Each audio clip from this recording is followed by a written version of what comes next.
എന്റെ ശരീരം ഈ മണ്ണിൽ ലയിക്കും, പക്ഷെ എന്റെ ജീവിതം രാജ്യത്തിന് സമർപ്പിക്കുന്നു. തമിഴ് മണ്ണിന്റെ വീര്യവും പോരാട്ട വീര്യവും വിളിച്ചോതുന്ന ഈ വരികൾ ഇന്ന് തമിഴ്നാട്ടിലെ ഓരോ തെരുവുകളിലും മുഴങ്ങുകയാണ്. ചേര, ചോള, പാണ്ഡ്യ രാജാക്കന്മാരുടെ കാലം മുതൽ പോരാട്ടങ്ങളുടെ ചരിത്രമുള്ള ഈ മണ്ണിൽ നാളെ മറ്റൊരു ചരിത്രം കൂടി കുറിക്കപ്പെടുകയാണ്.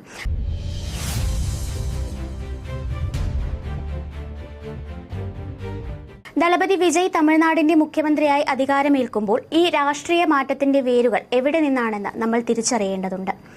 സ്വാതന്ത്ര്യാനന്തര ഭാരതത്തിൽ കോൺഗ്രസിന്റെ കരുതലിലാണ് തമിഴ് രാഷ്ട്രീയം ചുവടുറപ്പിച്ചത്. ഇതിഹാസ നേതാവ് കെ കാമരാജനായിരുന്നു അക്കാലത്തെ തമിഴ് രാഷ്ട്രീയത്തിന്റെ വിധി നിശ്ചയിച്ചിരുന്നത്. മുഖ്യമന്ത്രിമാരെ വാഴിക്കാനും വീഴ്ത്താനും കെൽപ്പുള്ള കിങ് മേക്കർ. ടി രാജഗോപാലാചാര്യ എന്ന രാജാജിയെ തടയാൻ ടി പ്രകാശനെ പിന്തുണച്ച കാമരാജന്റെ നീക്കം തമിഴ് രാഷ്ട്രീയത്തിലെ ആദ്യകാല കരുനീക്കങ്ങളിൽ ഒന്നായിരുന്നു. എന്നാൽ തെലുങ്ക് സാന്നിധ്യമുള്ള പ്രകാശത്തിന് തമിഴ് ജനതയ്ക്കിടയിൽ വലിയ സ്വീകാര്യത ലഭിച്ചില്ല. പിന്നീട് വന്ന ഒ.പി. രാമസ്വാമി റെഡ്ഡിയാരും കുമാരസ്വാമി രാജയും കാമരാജരുമായി ഉടലെടുത്ത അഭിപ്രായ ഭിന്നതകൾ മൂലം അധികാരം വിട്ടൊഴിഞ്ഞു. 1952 പൊതു തിരഞ്ഞെടുപ്പിൽ കോൺഗ്രസിന് നേരിട്ട വലിയ തിരിച്ചടിക്ക് പിന്നാലെ കമ്മ്യൂണിസ്റ്റ് പാർട്ടികൾ ഒരുമിച്ചപ്പോൾ അവരെ തടയാൻ വീണ്ടും രാജാജി തന്നെ അധികാരത്തിലെത്തി. എന്നാൽ രാജാജി കൊണ്ടുവന്ന കുലക്കൽവി പദ്ധതി എന്ന വിവാദ പരിഷ്കാരം അദ്ദേഹത്തിന്റെ കസേര തെറിപ്പിച്ചു. തുടർന്ന് കാമരാജൻ നേരിട്ട് ഭരണമേറ്റെടുത്തു. 9 വർഷം നീണ്ട കാമരാജ ഭരണകാലം തമിഴ്നാടിന്റെ വികസന ചരിത്രത്തിലെ സുവർണ കാലഘട്ടമായിരുന്നു. എന്നാൽ 1960കളിൽ തമിഴ് മണ്ണ് പുതിയൊരു വിപ്ലവത്തിന് സാക്ഷ്യം വഹിച്ചു. ബ്രാഹ്മണ മേധാവിത്വത്തിനെതിരെ ഇ.വി. രാമസ്വാമി പെരിയാർ എന്ന കരുത്തുറ്റ നേതാവ് ഉയർത്തിയ ദ്രാവിഡ ചിന്തകൾ ജനഹൃദയങ്ങളിൽ ആഴ്ന്നിറങ്ങി. പെരിയാറിന്റെ വലം കൈയായിരുന്ന സി.എൻ. അണ്ണാദുരൈ എന്ന അറിഞ്ഞരണ്ണ ആശയപരമായ ഭിന്നതകളെ തുടർന്ന് 1949 ഡി.എം.കെ രൂപീകരിച്ചു. 70കാരനായ പെരിയാർ 30 വയസ്സുള്ള മണിയമ്മയെ വിവാഹം കഴിക്കുകയും പാർട്ടിയുടെ പിൻഗാമിയായി പ്രഖ്യാപിക്കുകയും ചെയ്തതായിരുന്നു ആ വലിയ പിളർപ്പിന് കാരണമായത്. കേന്ദ്ര സർക്കാർ കൊണ്ടുവന്ന ഹിന്ദി അധിനിവേശത്തിനെതിരെ അണ്ണാദുരൈ നടത്തിയ ഐതിഹാസിക പ്രക്ഷോഭങ്ങൾ ഡി.എം.കെയെ ജനപ്രിയമാക്കി.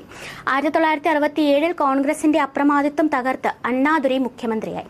ഈ വിജയത്തിന് പിന്നിൽ സിനിമ എന്ന മാധ്യമത്തെ കൃത്യമായി ഉപയോഗിച്ച 2 പ്രതിഭകളുണ്ടായിരുന്നു. ഒന്ന് മുത്തുവേൽ കരുണാനിധി, മറ്റൊന്ന് തമിഴ് ജനതയുടെ ഇതയക്കനി എം.ജി.ആർ. സിനിമയിലൂടെ ദ്രാവിഡ ആശയങ്ങൾ അന്ന് സാധാരണക്കാരിൽ എത്തിച്ചു. അണ്ണാദുരൈയുടെ അകാല വിയോഗത്തിനു ശേഷം കരുണാനിധി ഭരണമേറ്റെടുത്തു. കരുണാനിധി മുഖ്യമന്ത്രിയായപ്പോൾ എം.ജി.ആർ. അദ്ദേഹത്തെ ശക്തമായി പിന്തുണച്ചിരുന്നു. എന്നാൽ അധികം വൈകാതെ ഇരുവരും തമ്മിൽ അഭിപ്രായ വ്യത്യാസങ്ങൾ ഉടലെടുത്തു.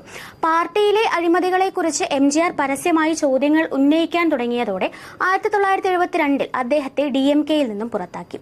ഇത് തമിഴ് രാഷ്ട്രീയ ചരിത്രത്തിലെ നിർണായകമായ ഒരു വഴിത്തിരിവായി മാറി. പുറത്താക്കപ്പെട്ട എം.ജി.ആർ. വൈകാതെ അണ്ണാ ദ്രാവിഡ മുന്നേറ്റ കഴകം എന്ന പാർട്ടി രൂപീകരിച്ചു. തന്റെ സിനിമകളിലൂടെ കെട്ടിപ്പടുത്ത വലിയൊരു ആരാധക വൃന്ദത്തെ വോട്ടർമാരാക്കി മാറ്റാൻ അദ്ദേഹത്തിന് സാധിച്ചു. 1977 നിയമസഭാ തിരഞ്ഞെടുപ്പിൽ കരുണാനിധിയെ പരാജയപ്പെടുത്തിക്കൊണ്ട് എം.ജി.ആർ. ആദ്യമായി മുഖ്യമന്ത്രിയായി.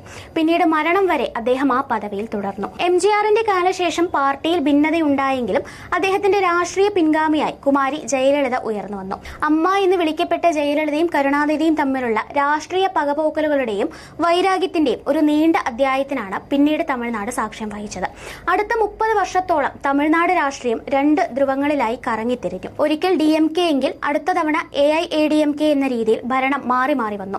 ദ്രാവിഡ രാഷ്ട്രീയം അതിന്റെ പാരമ്പര്യം മുറുകെ പിടിച്ചുകൊണ്ട് തന്നെ ജനക്ഷേമ പദ്ധതികളിലൂടെയും സിനിമാറ്റിക് ശൈലികളിലൂടെയും പ്രചരണങ്ങളിലൂടെയും മുന്നോട്ട് പോയി. ഇന്ന് കരുണാനിധിയും ജയലളിതയും എം.ജി.ആറും എല്ലാം വിടവാങ്ങിയ ഈ രാഷ്ട്രീയ ശൂന്യതയിലേക്കാണ് പുതിയ താരങ്ങൾ കടന്നുവരുന്നത്. എം.കെ. സ്റ്റാലിൻ ഡി.എം.കെയെ നയിക്കുമ്പോൾ സിനിമയിൽ നിന്ന് രാഷ്ട്രീയത്തിലേക്ക് നേരിട്ട് ചുവടുവെക്കുന്ന വിജയെ പോലുള്ള നേതാക്കൾ ആ ദ്രാവിഡ രാഷ്ട്രീയത്തിന്റെ പുതിയ മുഖമായി മാറുകയാണ്. നാളെ വിജയ് അധികാരമേൽക്കുമ്പോൾ അത് പതിറ്റാണ്ടുകൾക്ക് മുൻപ് അണ്ണാദുരൈയും കരുണാനിധിയും എം.ജി.ആറും തുടങ്ങിവെച്ച ആ ദ്രാവിഡ രാഷ്ട്രീയ ചരിത്രത്തിന്റെ മറ്റൊരു തുടർച്ചയായി മാറുകയാണ്. News desk India mirror.